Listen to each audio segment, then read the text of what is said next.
It's Conduit News Radio with Paul Harrell. All right, good morning, everybody.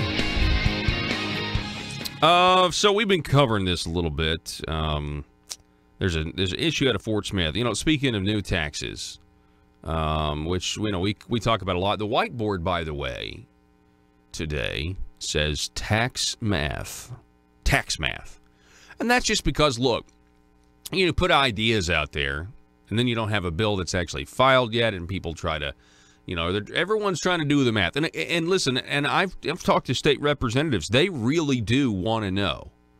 At the end of the day, when we pass an income tax cut, when we get to a highway plan, we might have an internet sales tax. We might have, we've talked about these fees for 911 services. They want to raise the fee on your cell phone bill, which is a tax increase. When it's all said and done, at the end of the Arkansas General Assembly, when they call it sine die,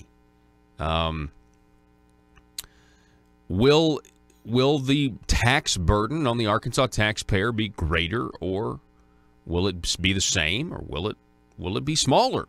That's what a lot of people want to know when it's all said and done. Now, let's just let's take a local issue. We've covered this. The Marshall's Museum. Now, this is a museum that they need public funding. They're now claiming they need public funding, and they want a new tax on the people of Fort Smith to pay for this. And they think that a lot of people are going to travel far and wide to Fort Smith, Arkansas, because they want to know and they want to see all of the history about the U.S. Marshal Service. Which, don't get me wrong, U.S. Marshals are pretty cool, I mean, if you had to pick law enforcement, if you had to pick a law enforcement agency to be a part of, definitely U.S. Marshals would be on the short list. You know what I mean? It'd be pretty cool. So, yeah, but should the taxpayer pay for it?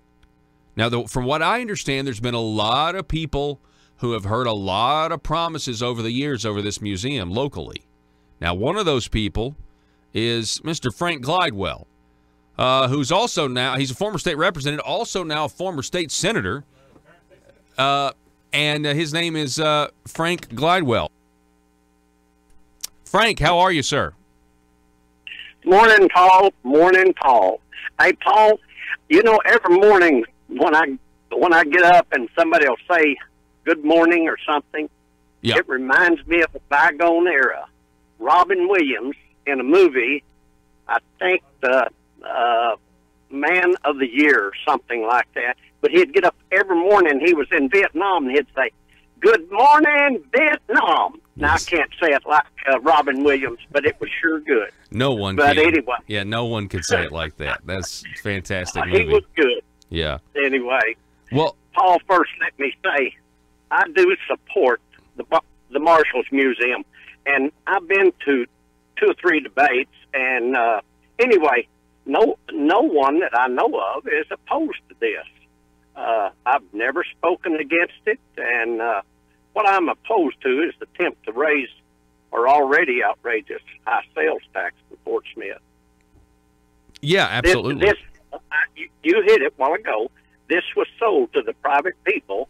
This was going to be a private entity. We would not have tax money in it. Now, the other night, a couple of weeks ago, the board of directors met, and it come out, and I heard the guy say this was always going to be a public-private entity.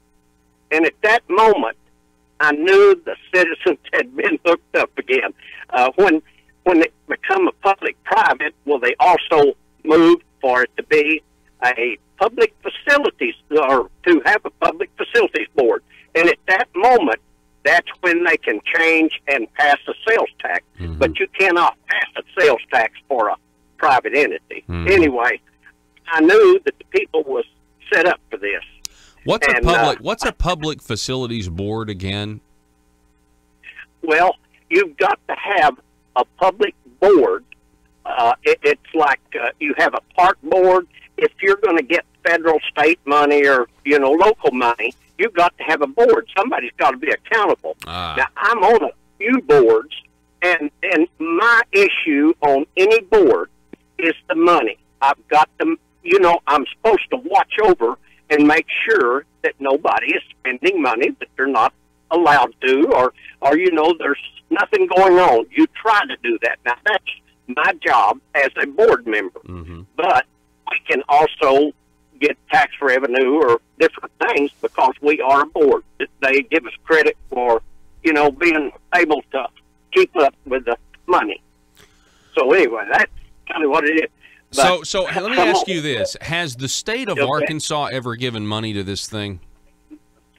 Well, I don't know. I would tell you that the state of Arkansas has got more money into this. The citizens, we have more money in this Marshall's Museum than any other entity, private or public, whatever.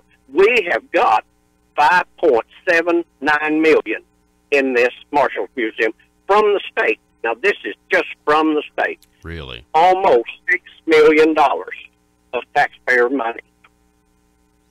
And now they're coming back to the taxpayers and asking for, is it a half-cent sales tax or a full cent? Which one is it? 1 cent. Wow. It will make us 10.75, and that's almost 11%. But now, a deal with it is they call it a 1 cent tax. A 1 cent. No, it's a 1%. Unless you're buying everything at your dollar store, it's going to be a lot more than 1 cent. Mm-hmm. And, it's that 1 cent promoters say the museum will bring in economic development. And people, I'm not aware of any situation where raising taxes brought economic growth.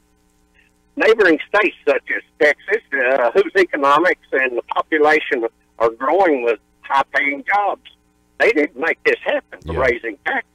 They made it happen by cutting taxes. Well, and just I think the average person, and I don't know what the average person in Fort Smith feels, but I just don't understand why anybody would think that tourists would flock to Fort Smith to go visit a museum about the U.S. Marshal Service. I'm not saying no one will, but I mean, will it be the numbers that justify going to the people and taking their money? There was a group from England that did the survey and give us the numbers that what we could expect for tourism or the tourists to come into this. Now, I've heard ever since I was in the legislature, you've got the Cowboy Hall of Fame, the Clinton's Library, and this is just going to be a tract from, I don't know, the Grand Ole Opry right on around to Oklahoma. Anyway, now they say that we're looking at 125,000. This group from England, I guess they must have called the library at Little Rock and also the Cowboy Hall of Fame and got some numbers from them. But I haven't noticed anybody in here but they did a survey, and they're saying that we're going to have approximately 125,000 people a year to visit this. Okay, you divide that into 365 days, and that's 342 plus a baby a day, 342 people. I don't know that the Clinton Library has that much, but that's what they're saying. It's this tax will have to come up, or we're going to have another civic center that costs us $1 million a year out of the Fort Smith revenue, or we're going to have another complex that's incomplete. That's all. I don't know what else. Can I ask you something, Frank? Have there been any Have there been any changes in the city leadership since the Jake Files debacle got such public attention? Meaning the public-private partnerships with his construction company.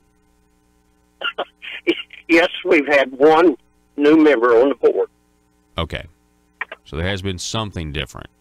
I guess the reason I ask is you would think that there would need to be, if we're going to continue doing the same, it's cliche, but you do the same thing. That's the definition of insanity. Do the same thing over and over again and expect different results. Now, I guess they could say, well, we're not doing the same thing because we're not doing business with Jake Files. Okay, all right, okay, I can maybe entertain that. But I think it's really up to the city here. They need to be very careful and realize that they need to prove their trustworthiness to the citizens. And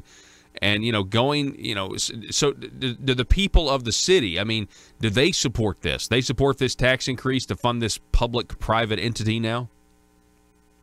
I'm in the senior group, and I'm around more seniors. The group that I'm with are strictly opposed to any more taxes.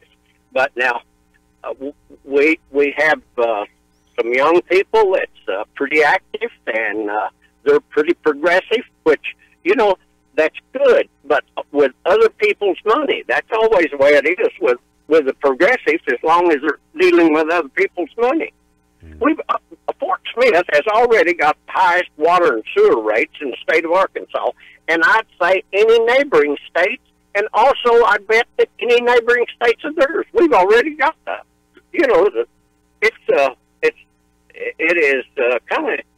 It's just disgusting that we just keep on raising our taxes.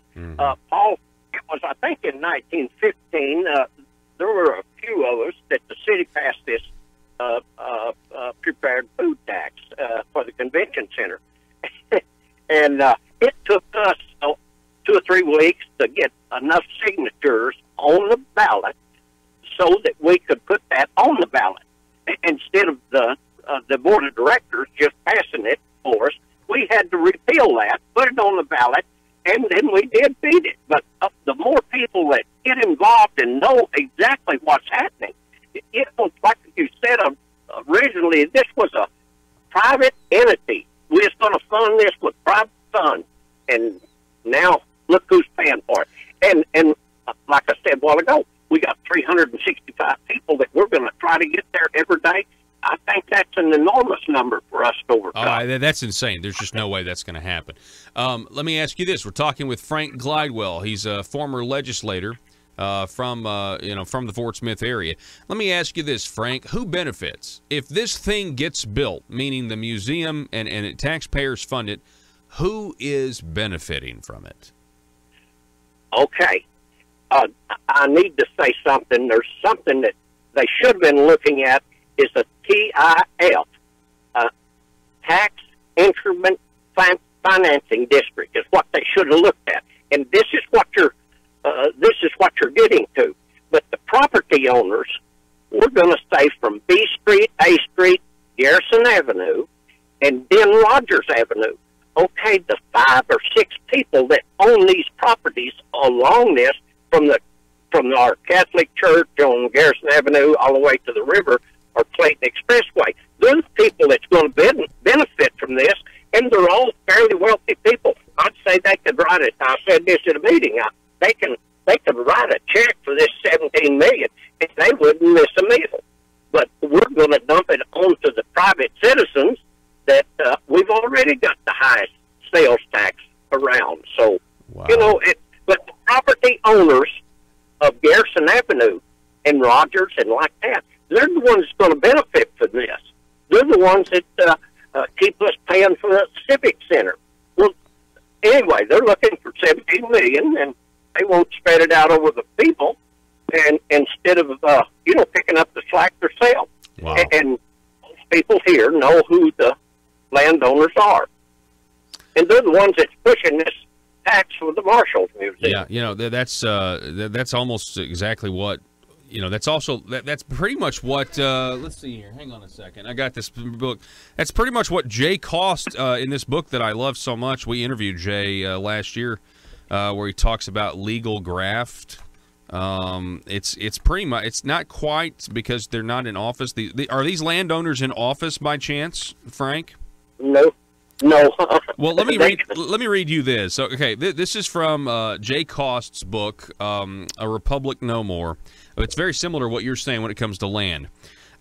Everybody's talking. This is a quote from George Washington Plunkett.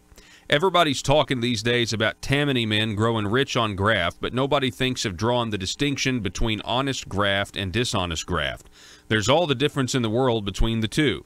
I've not gone in for dishonest graft, blackmailing gamblers, saloon keepers, disorderly people, etc., and neither has any of the men who've made big fortunes in politics. There's an honest graft, and I'm an example of how it works. I might sum up the whole thing by saying, I seen my opportunities and I took them.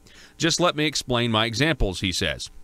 My party's in power in the city, and it's going to undertake a lot of public improvements. Well, I'm tipped off, say, that they're going to lay out a new park at a certain place. I see my opportunity and I take it. I go to that place and I buy up all the land I can in the neighborhood. Then the board of this or that makes its plan public, and there is a rush to get my land, which nobody cared particular for before. End quote. That sounds eerily similar to what's going on with this Marshall Museum, Frank. You're right on it. It is. Our Fort Smith is kind of, it's been blighted for, seems like 15, 20 years, something like that. And the landowners went in and bought it, which, if you have the money and the time, well, you can do this, but that's what's happening. And they're really, they kind of limit who can, or even selling the property, or what you can do on the property. And it's kind of, yeah. Well, Paul, there's something else that you brought up, or I think you'll remember it. You've heard it said, referring a tax to the people by the legislature, city or county boards, and saying, I am a conservative and I'm opposed to more taxes. I'm going to quote from a real conservative. Either there isn't a communication between the right and left brain, or the legislature or governing body is doing a dance to try to avoid responsibility. And that's what we have in Fort Smith. They put this tax out there. Not all of the board is that way, but majority. Wow. I didn't hear one of the legislature or the directors say that they were going to run on an issue of raising taxes. And it hasn't been 3 months since we had the election. Yep, and that's what happens. Hey, Frank Glidewell, I appreciate you spending time with us this morning. It's been informative. And, hey, when's that election? Do you know when the election is, especially for the tax increase? Yes, March the 12th. March the 12th, and early voting is March the 5th, I think. All righty. Frank, we appreciate it, sir. We'd love to talk to you about this again soon, especially if there's any new developments. So keep us posted, okay? You holler. Thank you, Paul. Appreciate it. Frank Glidewell, everybody.